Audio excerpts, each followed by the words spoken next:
నమస్తే welcome to mega 9 TV నేను మిశేషి ఇక్కడ డీటెయిల్స్ చూద్దాం. ఆంధ్రప్రదేశ్ వ్యాప్తంగా ప్రారంభించిన అన్నా క్యాంటీన్లకు అనూహ్య స్పందన లభిస్తోంది. పేదల ఆకలి తీర్చాలనే సంకల్పంతో సీఎం చంద్రబాబు ఈ క్యాంటీన్లను పునఃప్రారంభించారు. నామమాత్రపు ధరలకే ఇక్కడ ఆహారాన్ని అందిస్తున్నారు. దీంతో పేదలు, కార్మికులు, విద్యార్థులు ఈ క్యాంటీన్లను ఆశ్రయిస్తున్నారు. ఏపీ వ్యాప్తంగా అన్ని జిల్లాల్లోనూ అన్నా క్యాంటీన్ల వద్ద రద్దీ కనిపిస్తోంది.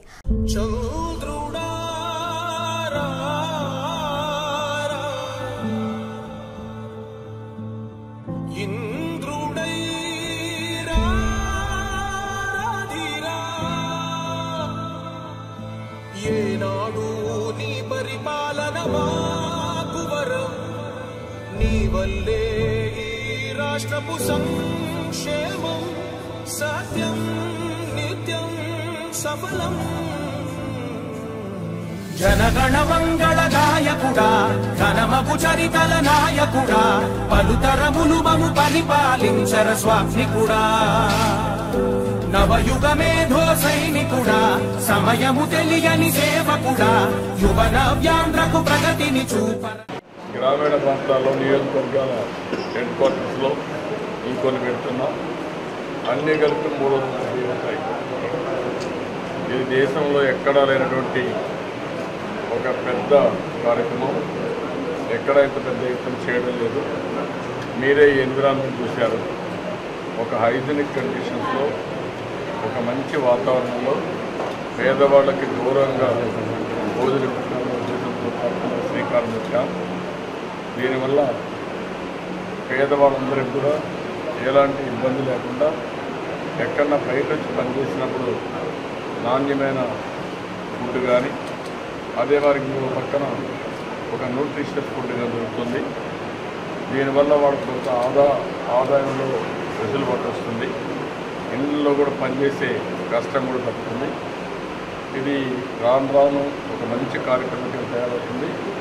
అదే సమయంలో దీనికి అన్నదాతలు కూడా ఎంకరేజ్ చేస్తున్నాం. ఎవరైనా సరే పేదవాళ్ళకి భోజనం పెట్టాలనుకుంటే ఒక ఇంపార్టెంట్ అకేషన్లో వాళ్ళ ఇంట్లో ఒక కష్టం వచ్చినప్పుడు కానీ, ఒక సుఖం వచ్చినప్పుడు కానీ, ఒక ఆనంద సమయంలో కానీ, ఆ సెంటర్లో ఉండే అందరికి కానీ, లేకపోతే జిల్లాలో ఉండే అందరికి కానీ, లేకపోతే రాష్ట్రం అంతా కానీ ఒక పూట లేకపోతే ఒక రోజు వాళ్ళకు నచ్చినంత విధంగా వాళ్ళు పెట్టే అవకాశం ఉంటుంది. ఇక్కడ టీవీలు కూడా పెట్టి వాళ్ళు నేరుగా మాట్లాడే ఫెసిలిటీ కూడా ఇస్తున్నాం. దానివల్ల కూడా గుర్తుంటుంది. గ్రామీణ ప్రాంతాల్లో నియోజకవర్గాల హెడ్ క్వార్టర్స్లో ఇంకొన్ని పెడుతున్నాం. అన్నీ కలిపి 330 ఉంటాయి. ఇది దేశంలో ఎక్కడా లేనటువంటి ఒక పెద్ద కార్యక్రమం. ఎక్కడైతే పెద్ద ఎత్తున చేయడం లేదు. మీరే ఈ ఎన్విరాన్మెంట్ చూశారు. ఆంధ్రప్రదేశ్ వ్యాప్తంగా ప్రారంభించిన అన్నా క్యాంటీన్లకు అనూహ్య స్పందన లభిస్తోంది. పేదల ఆకలి తీర్చాలనే సంకల్పంతో సీఎం చంద్రబాబు ఈ క్యాంటీన్లను ప్రారంభించారు. నామమాత్రపు ధరలకే ఇక్కడ ఆహారాన్ని అందిస్తున్నారు. దీంతో పేదలు, కార్మికులు, విద్యార్థులు ఈ క్యాంటీన్లను ఆశ్రయిస్తున్నారు. ఏపీ వ్యాప్తంగా అన్ని జిల్లాల్లోనూ అన్నా క్యాంటీన్ల రద్దీ ఎక్కువగా కనిపిస్తోంది. అన్నా క్యాంటీన్లపై ఏపీ ప్రజల స్పందన ఏంటో ఇప్పుడు మనం చూద్దాం. మనతో పాటు జూమ్ లైవ్ లో మాట్లాడడానికి టీడీపీ నాయకులు అందుబాటులో ఉన్నారు. మాలకొండే గారు బీజేపీ నాయకుడు అందుబాటులో ఉన్నారు. హాయ్ సార్, నమస్తే సార్. ఏపీలో అన్నా క్యాంటీన్లపై ఏపీ ప్రజలు స్పందన ఏంటి సార్? అంటే ఇప్పటి వరకు గత ప్రభుత్వంతో పోల్చుకుంటే గత ప్రభుత్వంలో కూడా అన్నా క్యాంటీన్లన్నీ క్లోజ్ అయిపోయాయి. ఇప్పుడు మళ్ళీ చంద్రబాబు ప్రభుత్వం వచ్చింది, మళ్ళీ ఓపెన్ అయ్యాయి. మరి అన్నా క్యాంటీన్లపై మీ స్పందన ఏంటి? ఆంధ్రప్రదేశ్ లో గత వైసీపీ ప్రభుత్వం అంతకు ముందున్నటువంటి చంద్రబాబు నాయుడు గారు ఈ అన్నా క్యాంటీన్లు ప్రారంభించడం జరిగింది. ఆ సమయంలో పేదలు ఎవరైతే ఉన్నారో, రిక్షా కార్మికులు ఎవరైతే ఉన్నారో, రోజువారీ కూలి పని చేసుకున్న వాళ్ళు ఎవరైతే ఉన్నారో, సిటీలకి వచ్చి బయట పెద్ద పెద్ద హోటళ్ళకి వెళ్ళి డబ్బులు ఎక్కువ ఖర్చు పెట్టి తినలేనటువంటి వారందరికీ కూడా ఈ అన్నా క్యాంటీన్లు కొంతవరకు బాగానే ఉపయోగపడేటువంటి విషయం. పేద, బడుగు, బలహీన వర్గాలు అక్కడికి వచ్చి లైన్లో ఉండి ఉదయం టిఫిన్ కానివ్వండి, మధ్యాహ్నం భోజనం కానివ్వండి, లేదా సాయంత్రం భోజనం కానివ్వండి, అక్కడ జరుగుతున్నటువంటి పరిస్థితి చూసినప్పుడు ఇది కొంతవరకు పేదవాళ్ళకు ఉపయోగపడుతుందనే మనం అనుకున్నాం. అయితే గవర్నమెంట్ మారిన తర్వాత, వైసీపీ వచ్చిన తర్వాత పేదవాళ్ళకు పెట్టేటటువంటి భోజనం విషయంలో టిఫిన్ విషయంలో మరి వారికి ఎందుకు కోపం వచ్చిందో తెలియదు. అంటే పేదవారి మీద కోపమా, పేదవారికి భోజనం పెట్టడం పట్ల కోపమా, లేకపోతే అక్కడ అన్నా క్యాంటీన్ అనే పేరుతోటి పాత ప్రభుత్వం గుర్తొస్తుందనే ఆలోచనతోటి వారు తీసుకున్న నిర్ణయాలు మొత్తం క్యాంటీన్లన్నీ కూడా మూసివేయడం జరిగింది.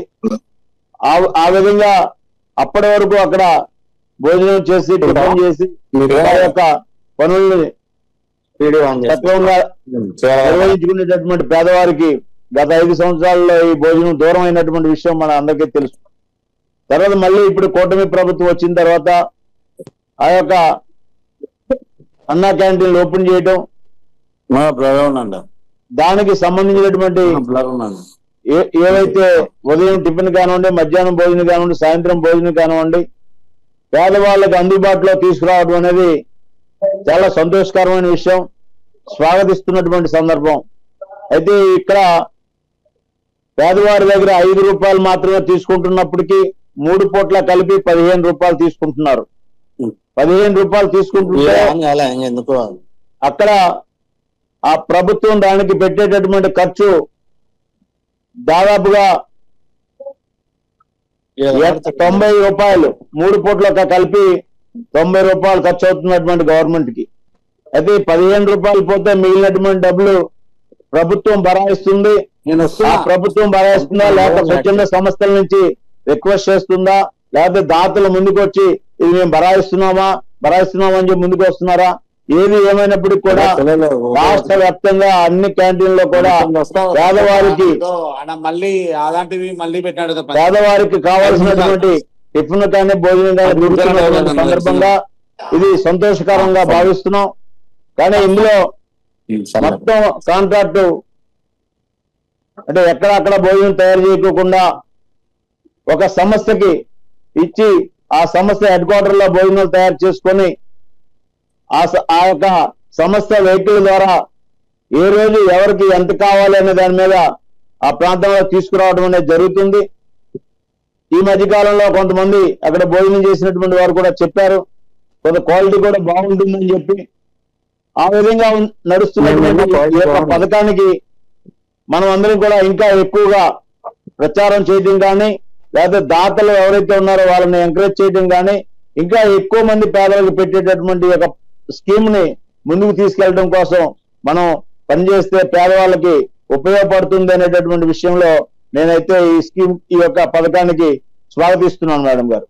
మరోవైపు గత ప్రభుత్వం అన్నా క్యాంటీన్ ను అశ్రద్ధ చేసింది, మూసివేశాయి. అలాగే పేదల ఆకలిని గత ప్రభుత్వం గుర్తించలేదు. ఆ సమయంలో చాలా ఇబ్బందులు పడింది అప్పుడున్న ప్రభుత్వం. మరి మీరేమంటారు? అంటే అక్కడ అన్నా క్యాంటీన్ అనే పేరుతోటి చంద్రబాబు నాయుడు గారి ప్రభుత్వం మళ్ళీ ప్రజలకు గుర్తొస్తుందని భయపడ్డారో తెలీదు, లేదా పేదవాళ్ళ యొక్క ఆకలి తీరినట్లయితే ఈ యొక్క వైసీపీ ప్రభుత్వం దగ్గరికి రారు, వారికి ఉండేటటువంటి సమస్యలు ఆకలి బాధలు తీరేటటువంటి విధంగా ఉన్నాయా, లేకపోతే పూర్తిగా 3 పూట్ల భోజనం టిఫిన్ సదుపాయాలు ఉన్నాయి కాబట్టి మనం ఏం చేయాలి అనేటటువంటి ఆలోచన వారికి మరొక మంచి ఆలోచన చేయకోకుండా ఉన్నదాన్ని తొలగించే విధంగా చేసి పేద ప్రజలకి వ్యతిరేకమైన నిర్ణయం తీసుకొని ఇవాళ ఆ ప్రభుత్వం పూర్తిగా విడిచిపెట్టుకుపోవడానికి కారణం ప్రజా వ్యతిరేక నిర్ణయాలని చెప్పి చాలా స్పష్టంగా మేము చెప్తున్నాం మేడం గారు. Okay right, thank you sir.